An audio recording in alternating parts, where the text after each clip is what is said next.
सर्वसामान्यांना आता उन्हाचे चटके बसतायत, कारण राज्यातल्या तापमानाचा पारा हा 36 अंशांवर गेलेला आहे। गेले काही दिवस राज्यामध्ये तापमान सातत्यानं 35शी पार आहे। पहाटे काहीसा गारवा आणि दुपारी कडक ऊन तसंच विषम हवामान राज्यामध्ये जाणवतंय। सोलापूरमध्ये राज्यातलं सर्वाधिक 36.6 अंश सेल्सिअस तापमानाची नोंद झाली आहे, तर दुसरीकडे निफाडमध्ये पारा 9.5 अंशांवर घसरला होता। मध्य महाराष्ट्रासह मराठवाड्यामध्ये तापमान 35शी पार पोहोचलंय। राज्यामध्ये येत्या 4 दिवसांमध्ये आकाश निरभ्र राहणार असून कमाल तापमान 37 अंश सेल्सिअस पर्यंत आणि किमान तापमान 20 अंशांच्या आसपास राहण्याचा अंदाज आहे।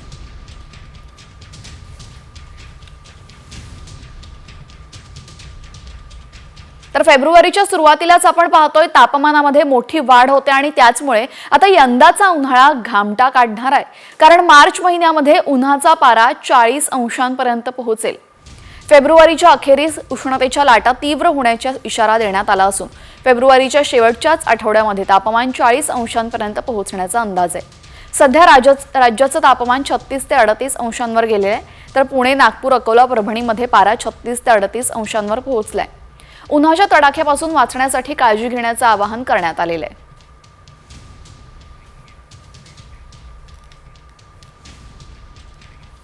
आता बातमी आहे जीबीएस सिंड्रोम संदर्भातली।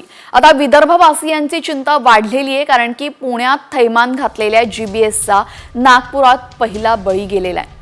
45 वर्षीय रुग्णाचा शासकीय महाविद्यालय आणि रुग्णालय आयसीयू मध्ये उपचारादरम्यान मृत्यू झालेला आहे। ही व्यक्ती नागपूरच्या पारडी शिवारामध्ये वास्तव्यास होती।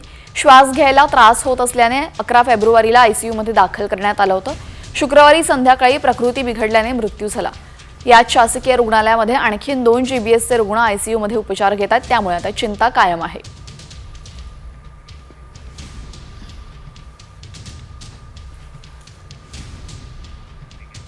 आता राज्यासह देशातल्या महत्त्वाच्या बातम्यांचा आढावा घेऊयात वेगवान स्वरूपात।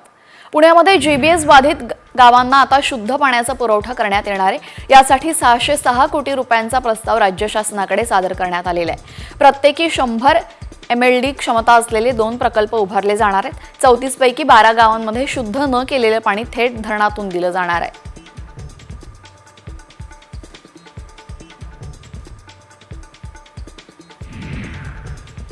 आरोग्यमंत्री प्रकाश आंबेडकर यांच्या कोल्हापूर जिल्ह्यामध्ये जीबीएसच्या पहिल्या रुग्णाचा मृत्यू झालेला आहे। 60 वर्षीय महिलेवर छत्रपती प्रमिला राजे रुग्णालयामध्ये उपचार सुरू असताना निधन झालं। मृत्यू झालेली महिला चंदगड तालुक्यातील आहे।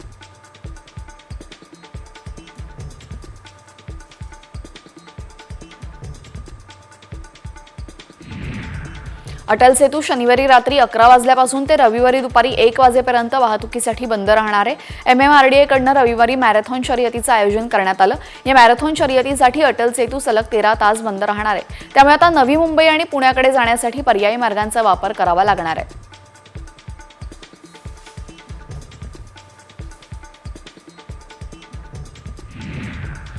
मुंबईमध्ये सर्वोच्च न्यायालयाच्या निर्णयामुळे पीओपीच्या मूर्तींसाठी आता कठोर बंदी कायम राहणार असून पालिकेकडूनच मोफत माती उपलब्ध करून दिली जाणार आहे। यासाठीची नोंदणी प्रक्रिया 1 मार्चपासून सुरू होणार आहे, अशी माहिती पालिका अधिकाऱ्यांनी दिलेली आहे।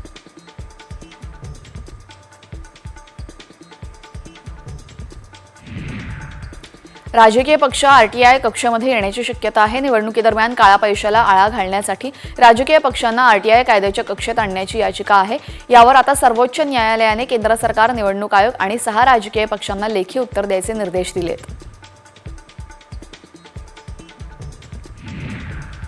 कोल्हापुरात अवैध गर्भलिंगदान प्रकरणी छापेमारी झाल्यानंतर सरकारनं याबाबत आक्रमक भूमिका घेतलेली आहे। गर्भलिंग निदान प्रकरणामध्ये अनेकदा आरोपी सापडत नसेल तर त्याच्यावर मकोका कारवाईचा सरकार विचार करत आहे। याबाबत आरोग्यमंत्री प्रकाश आंबेडकर यांनी संकेत दिलेत। मुंबईतल्या केईएम रुग्णालयाचा भोंगळ कारभार समोर आलेला आहे। रुग्णालयात एकाच बेडवर 2 रुग्णांवर उपचार होत होते। केईएम रुग्णालयातील वॉर्ड 4 मधील हा धक्कादायक प्रकार आहे। तर रुग्णालयाच्या शताब्दी वर्षाच्या सोहळ्यावर 20 कोटी खर्च करता मग रुग्णांचे होणारे हाल दिसत नाही का असा सवाल यावेळेस अजय चौधरी यांनी विचारलेला आहे। यूट्यूबर रणवीर अलाहाबादी याला सुप्रीम कोर्टाकडनं कोणताही दिलासा मिळालेला नाहीये। वादग्रस्त विधान संदर्भातील खटल्या सुनावणी तात्काळ घेण्याची यावी अशी मागणी रणवीरने केली होती। सुप्रीम कोर्टाने मात्र तात्काळ सुनावणी घेण्यास नकार दिलाय, तर 2 ते 3 दिवसांमध्ये खटला सूचीबद्ध केला जाईल असं सुप्रीम कोर्टाने म्हटलेलं आहे।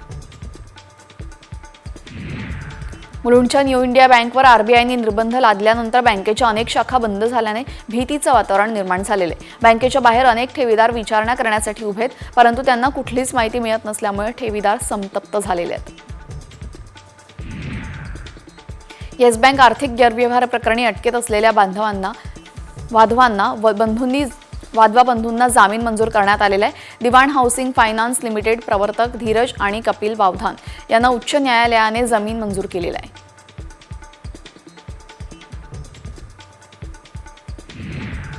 महाराष्ट्राचे मुख्यमंत्री देवेंद्र फडणवीस यांची पत्नी अमृता आणि मुलगी दिविजा यांच्यासह प्रयागराजच्या कुंभमेळ्यामध्ये सहभाग घेतला।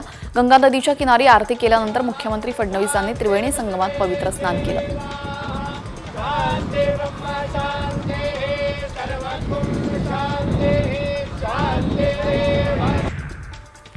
सीबीएसई बोर्डाच्या 10वीच्या आणि 12वीच्या परीक्षा आजपासून सुरू होत आहेत। या परीक्षेदरम्यान विद्यार्थ्यांवर सीसीटीव्हीद्वारे वॉच असणार आहे।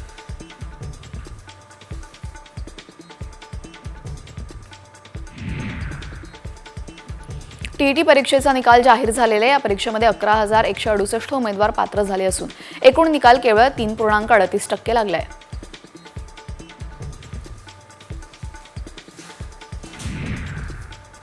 नाशिकच्या त्र्यंबकेश्वरमध्ये हिवाळी गावाच्या आदिवासी विद्यार्थ्यांना एकाच वेळी दोन्ही हाताने 2 वेगवेगळ्या भाषा लिहिता येतात। विद्यार्थ्यांच्या मेंदूला धार देण्यासाठी शाळेतील केशव गावित सरांनी ही युक्ती आखलेली आहे। वर्षभरातील 365 दिवस दररोज 12 तास शिक्षण देणारी ही राज्यातली एकमेव शाळा असल्याचं बोललं जात आहे।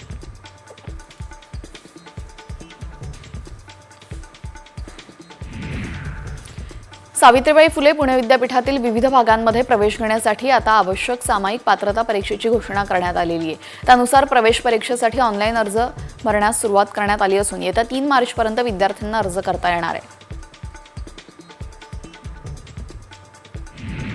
मुंबई क्रिकेट संघटना लवकरच मुंबई विद्यापीठाच्या सहकार्याने क्रिकेटचा अभ्यास करून तुम्हाला पदवीधर होता येणार आहे अशी पदवी अभ्यासक्रमातून सुरू करण्यात येणार असून संघटनेच्या कार्यकारिणीच्या बुधवारी रात्री झालेल्या बैठकीमध्ये हा निर्णय घेण्यात आलेला आहे।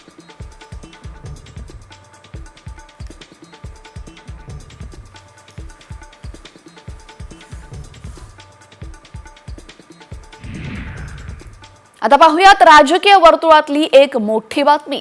म्हसळजोगचे सरपंच संतोष देशमुख हत्या प्रकरणामुळे एकमेकांचे राजकीय वैरी असलेले मंत्री धनंजय मुंडे आणि भाजपा आमदार सुरेश धस यांच्यात मोठा ट्विस्ट आलाय। दोघांमध्ये तब्बल 4.5 तास चर्चा झाली। ही भेट नक्की का झाली, ती कुणी घडवून आणली, भेटीत नेमकं घडलं तरी काय आणि हा धसांचा तह आहे की द्रोह, पाहूयात यावरचा हा स्पेशल रिपोर्ट। मुंडे धसांमध्ये 4 तास भेट, आधी हल्ला थेट, नंतर गुप्त समेट।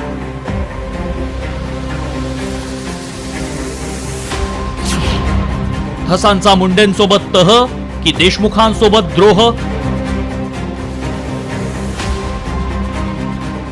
आका चाका कर लो जल्दी तैयारी, हम निकले हैं जेलवारी। ऐकलत? काही दिवसांपूर्वी आकाच्या आकाला थेट जेलवारीची तयारी करण्याचा इशारा देणारे भाजप आमदार सुरेश धस यांनी मुंडेंसोबत तह केल्याची चर्चा रंगली आहे। आणि ही काही कोणत्या विकास कामांसाठी किंवा मुख्यमंत्र्यांनी बोलावलेल्या चर्चेसाठी भेट नव्हती, तर धस थेट मुंडेंच्या घरी जाऊन त्यांना भेटले आणि थोडं नव्हे तर 4.5 तास मॅरेथॉन चर्चा या भेटीत झाली। आणि या भेटीचे साक्षीदार आहेत ते म्हणजे भाजपचे प्रदेशाध्यक्ष चंद्रशेखर बावनकुळे। तर ते आजारी असल्यानं त्यांना भेटलो, मात्र 4 तासांच्या भेटीबाबत बावनकुळेंनाच विचारा असं सांगत धसांची चिडचिड झाल्याचं दिसलं। नाही, बरोबर आहे ना। मी माननीय धनंजय मुंडे आणि माननीय सुरेश धस यांच्यासोबत 4-4.5 तास सोबत होतो। त्यांचे मतभेद आहे, मनभेद नाही आहे। ते दोघंही इमोशनल आहे खूप आणि थोडे मतभेद आहे काही विषयावर। त्या विषयाचे मतभेद लवकर दूर होतील। शेवटी माणसाच्या जीवनामध्ये काळ असा असतो, काळ काही मतभेद दूर करत असतं। काही काळाने धनंजय मुंडे आणि सुरेश धसचे मतभेद दूर होतील। मी जे परवा त्यांना भेटायला गेलेलो आहे ते धनंजय मुंडे यांच्या तब्येतीची चौकशी करायला गेलेलो आहे आणि तब्येतीची चौकशी करणं ह्याच्यात गैर नाही। संतोष देशमुखचा लढा आणि तब्येतीची चौकशी याच्यामध्ये कसल्याही प्रकारचं काही संबंध नाही. कृपया जोडू नये. कोणाची मध्यस्थी नाही, काय नाही. रात्रीच्याला दवाखान्यात नेलं होतं. का दवाखान्यात नेलं? भरणे मामांनी यांनी दवाखान्यात नेलं होतं अशा प्रकारची मला माहिती मिळाली, म्हणून मी त्यांच्या निवासस्थानी जाऊन त्यांना भेटून आलो. धनंजय मुंडेंच्या भेटीबाबत नेमकं कोण काय लपवतंय असा सवाल उपस्थित होतोय. कारण बावनकुळे आणि धस यांच्या माहितीत मोठी तफावत आहे. मात्र सर्वात महत्वाचं म्हणजे थेट भाजपचे प्रदेशाध्यक्ष यात मध्यस्थी करत असल्याचंच पुढे आल्याचं दिसतं. मात्र या भेटीनं विरोधकांच्या हातात आयतं कोलीत मिळालंय. धस क्षमाशील आणि संत झाल्याचा टोला आभाडांनी लगावला, तर धस मैदान देशमुखांना संकटात सोडून एवढ्या लवकर पळ काढतील असं वाटलं नव्हतं, अशी टीका मनोज जरांगेंनी केली आहे.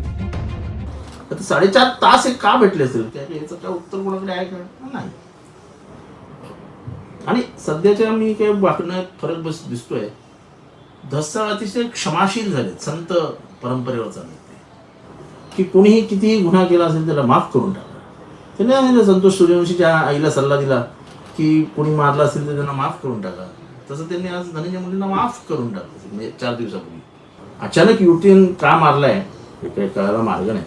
इतक्या लवकर देशमुखांचा संतोष भायाचा विषय सोडून ते इतक्या लवकर पळ काढतील आणि समाजाला संकटात सोडून जातील आणि उन्हात पडलेलं देशमुखांचं घर त्याच्यावरती इतक्या लवकर छत्रही धरलेलं जाळून टाकतील कधीही वाटलं नव्हतं. मला ताई विश्वासच बसाना भाऊ. ते दस गेले असते का नाही, मवाळ झालाय का खवाळ झालाय का काही आमिष मिळालंय का काय झालंय का देशमुखांचा खून पाचवायचा आहे की काय, मला काय माहित नाही याच्यातलं. मात्र या समेटाच्या स्टोरीची आणखी काय कारण असू शकतात तेही पाहूया. फडणवीसांनी अजित पवारांवर निर्णय सोपवणं, अजित पवारांकडून धनंजय मुंडेंची खंबीरपणे पाठराखण, राष्ट्रवादी कोर कमिटीत वर्णी लावून मुंडेंच्या प्रमोशनचा संदेश, मुंडे धस भेटीत थेट भाजपच्या प्रदेशाध्यक्षांचीच उपस्थिती, मनोज जरांगेंच्या आंदोलनाची धार कमी होणार, बीडच्या मस्साजोगचे सरपंच संतोष देशमुखांच्या हत्या प्रकरणावरून न्यायासाठी भाजपचे आमदार सुरेश धसांनी रान पेटवलंय. धस यांनी मुंडेंच्या आकाचे आका असा उल्लेख करत थेट जेलमध्ये पाठवण्याचा निर्धार केला होता. मात्र हे धस यांनी हे प्रकरण धसास का लावलं नाही? मध्येच त्यांना मुंडेंच्या तब्येतीची एवढी काळजी का वाटू लागली? 4 तासांच्या भेटीत नेमकी काय चर्चा झाली असे अनेक सवाल उपस्थित झाले. मात्र सर्वात महत्वाचं म्हणजे धसांचा मुंडेंसोबतचा हा तह की देशमुखांसोबतचा द्रोह, हे आरोपींना शिक्षा मिळणार की ते मोकाट सुटणार यावरच अवलंबून असणार आहे. ब्युरो रिपोर्ट, साम टीव्ही. राजकीय घडामोडींचा घेऊयात वेगवान आढावा न्यूज.20 मधून. उपमुख्यमंत्री एकनाथ शिंदे हे काल नाशिकच्या दौऱ्यावर होते.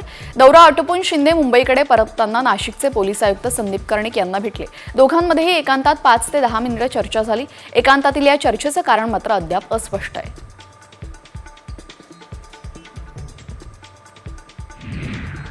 मुख्यमंत्री देवेंद्र फडणवीस आणि एकनाथ शिंदे यांच्यामध्ये संघर्ष सुरू असल्याची चर्चा आहे. राज्यातील प्रमुख प्रकल्पांचा आढावा घेण्यासाठी स्वतंत्र कोऑर्डिनेशन रूम स्थापन केलेली आहे शिंदेंनी. एकनाथ शिंदे यांचं हे पाऊल देवेंद्र फडणवीसांना शह असल्याचं मानलं जात आहे. एकीकडे एकनाथ शिंदेंनी कोऑर्डिनेशन रूमची स्थापना करून फडणवीसांवर कुरघोडी केलेली आहे, तर दुसरीकडे नाशिकवरूनही भाजपा शिवसेनेमध्ये तणाव वाढल्याचं दिसून येत आहे. मुख्यमंत्र्यांनी कुंभमेळ्यासाठी बैठक घेतली, मात्र आज नाशिक दौऱ्यावर असणारे उपमुख्यमंत्री एकनाथ शिंदे पुन्हा बैठक घेत आहेत. एकनाथ शिंदेंच्या कुंभमेळा संदर्भातील बैठकीबाबत गिरीश महाजनांनी स्पष्टीकरण दिले. नाशकातील या बैठकीमध्ये मला निमंत्रण आलेलं आहे, मात्र उद्या जामनेरमध्ये मुख्यमंत्री फडणवीसांचा दौरा असल्याने मी त्या बैठकीला जाणार नसल्याचं महाजन म्हणाले. उपमुख्यमंत्री एकनाथ शिंदे यांच्या सुरक्षेचा प्रश्न ऐरणीवर आलेला आहे. शिंदे यांच्या आगमनावेळी हेलिपॅडवर अनधिकृतपणे ड्रोन उडवण्यात आलं होतं. यावेळेस ड्रोन उडवणाऱ्याला पकडण्यासाठी पोलिसांची तारांबळ उडाली. पोलिसांनी या ड्रोन उडवणाऱ्याला ताब्यात घेतलेल्या व्यक्तीची उपमुख्यमंत्री शिंदेंनी पोलीस अधीक्षकांकडून माहिती घेतली.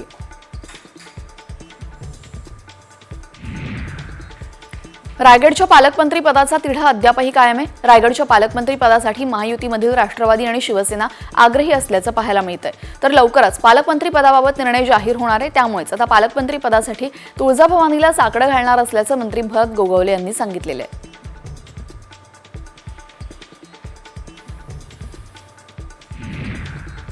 पुण्यामध्ये शिंदे गटाचं टायगर ऑपरेशन सुरू झालंय. राजेश पळसकर यांनी शिवसेना उपशहर प्रमुख पदाचा राजीनामा दिलाय. ते 16 फेब्रुवारीला शिंदे गटात प्रवेश करणार असून उपमुख्यमंत्री एकनाथ शिंदेंच्या उपस्थितीमध्ये ते धनुष्यबाण हाती घेणार आहेत.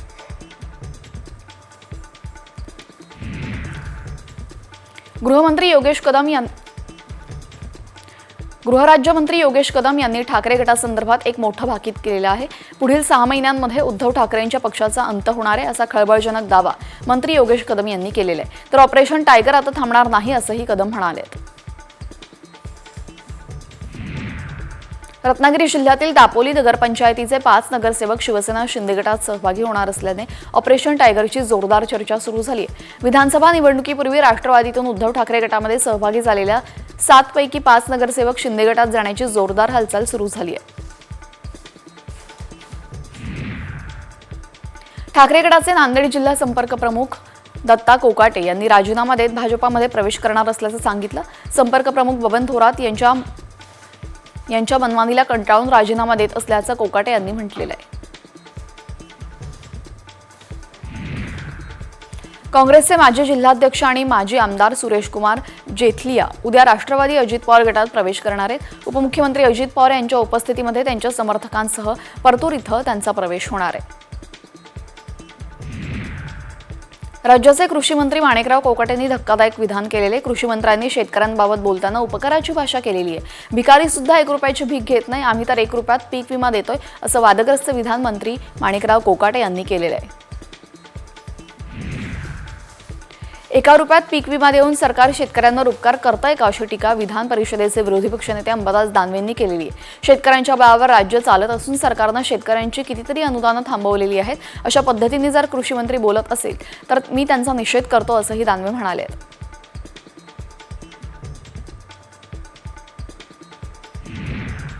अतुल लोंढेंनी कृषी मंत्री कोकाटेंच्या वक्तव्याचा चांगलाच समाचार घेतलाय. शेतकरी देशाचा पोशिंदा आहे, शेतकऱ्यांबद्दल काही संवेदनशीलता आहे की नाही असा टोला यावेळेस लोंढेंनी लगावलेला आहे. अजितदादांनी अशा मंत्र्यांचे राजीनामे घेतले पाहिजे, अशा पदावर बसणाऱ्यांना अजिबात अधिकार नाही असा घणाघात त्यांनी केलेला आहे. राज्यात आता 1 रुपयात पीक विमा बंद होण्याची शक्यता आहे असे संकेत कृषी मंत्री माणिकराव कोकाटेंनी दिलेले आहेत. राज्यामध्ये पिकानुसार विम्याचा हप्ता ठरवण्याचा पर्याय सरकारसमोर असल्यानं त्यांनी सांगितले असून त्याबाबत सर्वांशी चर्चा करूनच निर्णय घेतला जाईल अशी माहिती कोकाटेंनी दिलेली आहे. मुख्यमंत्री कक्षाच्या धर्तीवर राज्यामध्ये कृषी मंत्री कक्षाची देखील स्थापना होणार आहे अशी घोषणा कृषी मंत्री माणिकराव कोकाटेंनी अमरावतीत केली. या कृषी मंत्री कक्षामध्ये येणाऱ्या शेतकऱ्यांच्या सूचनांची 24 तासांमध्ये दखल घेतली जाणार असल्याचं आश्वासन कोकाटे यांनी दिले आहे.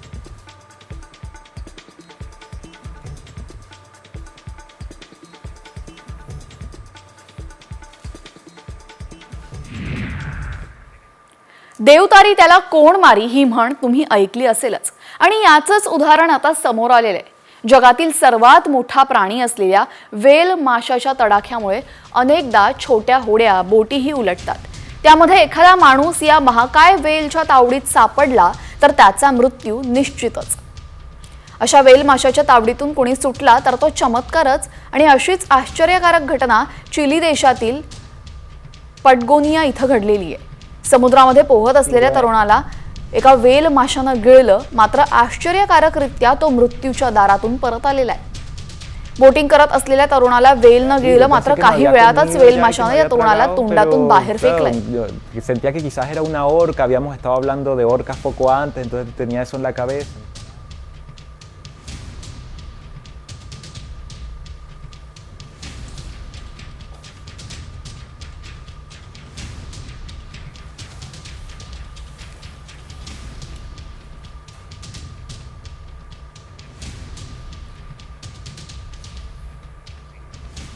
या आंतरराज्यातल्या 36 जिल्ह्यांमधल्या महत्त्वाच्या बातम्या पाहूयात वेगवान स्वरूपात.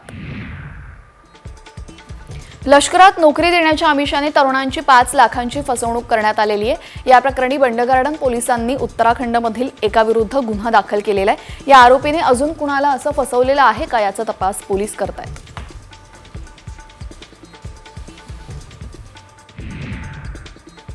मुंबई आंतरराष्ट्रीय विमानतळावरनं तब्बल 6.25 कोटींचं सोनं जप्त करण्यात आलेलं आहे। या प्रकरणी DIRने 3 इराणी प्रवाशांना अटक केलेली। दुबईवरून आलेल्या या इराणी प्रवाशांकडनं 6,28 लाख किमतीचं 7.147 किलो वजनाच्या सोन्याच्या विटा जप्त करण्यात आलेल्या आहेत। राज्यामध्ये एसीबीकडनं होणारी कारवाई म्हणजे निव्वळ फार्स असल्याचा आरोप माहिती अधिकार कार्यकर्ते विजय कुंभार यांनी केलेला आहे। एसीबीने कारवाई केलेल्या सरकारी अधिकारी आणि कर्मचाऱ्यांना सरकारकडनं अभय मिळत असल्याचा आरोपही कुंभार यांनी केलेला आहे। उल्हासनगर शहरामध्ये MD ड्रग्सची तस्करी करण्याची मोठी कारवाई करण्यात आलेली आहे। या कारवाईमध्ये दोघांना ठाणे अँटी नार्कोटिक्स सेलने अटक केली असून त्यांच्याकडनं 12 लाखांचे अंमली पदार्थ हस्तगत करण्यात आल्याची माहिती ठाणे अँटी नार्कोटिक्स सेलचे वरिष्ठ पोलीस निरीक्षक राहुल मस्के यांनी दिलेली आहे। अंबरनाथमध्ये छड्डी गँगनं लादीनाका इथं परिसरामध्ये एका हॉटेलमध्ये चोरी केलेली आहे।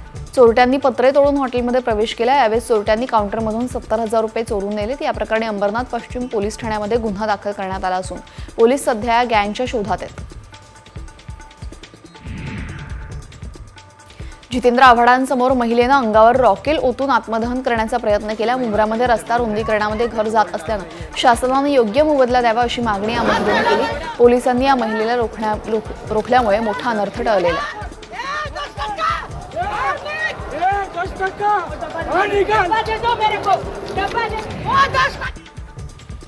लातूरमध्ये गेल्या 4 दिवसांपासून जिल्हाधिकारी कार्यालयासमोर यशवंतवाडी इथले सरपंच ओम चव्हाण यांनी आमरण उपोषण सुरू केलेले आहे। गावाशेजारील अवैधरित्या चालत असलेल्या स्टोन क्रशरमुळे गावामध्ये धुळीचे साम्राज्य पसरलेले आहे। तात्काळ स्टोन क्रशर बंद करण्याची मागणी सरपंचांनी केलेली आहे। पुण्यामध्ये RTO संगमपूल इथं राज्यातील वाहतूकदारांच्या वतीने आंदोलन करण्यात आलं। ज्या वाहनांना गेल्या 10 दिवसांमध्ये पासिंग संपलेलं आहे अशा वाहनांना 1 महिना मुदतवाढ देण्याबाबत राज्य सरकारला पत्र देण्यात आले आहे, परंतु कोणतीही कारवाई सरकारनं केली नसल्याने आंदोलन करण्यात आलं।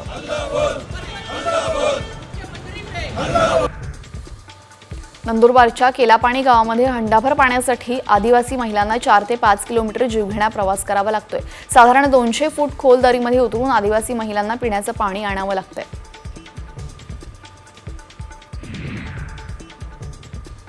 धावत्या रेल्वेतून अचानक गायब झालेल्या भारतीय सेना दलातील भंडारामधील जवान मुकेश सिंग गौड यांचा अखेर 13 दिवसांनी शोध लागलेला आहे। मध्य प्रदेशातील बैतूल जिल्ह्यातील चिंचोली गावामध्ये तो स्थानिक नागरिकांना आढळलाय।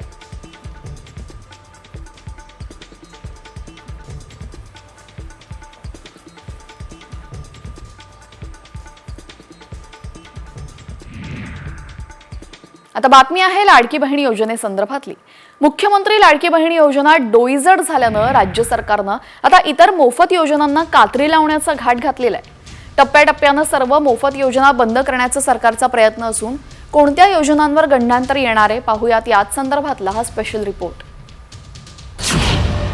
योजनांना कात्री, लाडकी लाभ आहे।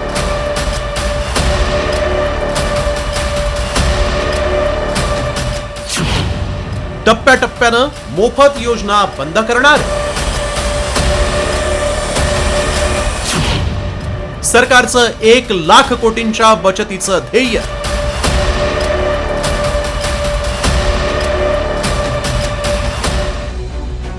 मुख्यमंत्री लाडकी बहीण योजना डोईजड झाल्यानं सरकारला आता काटकसर आठवू लागली आहे। राज्याच्या अर्थ विभागानं एक महत्त्वाचा निर्णय घेतल्याची माहिती सूत्रांनी दिली।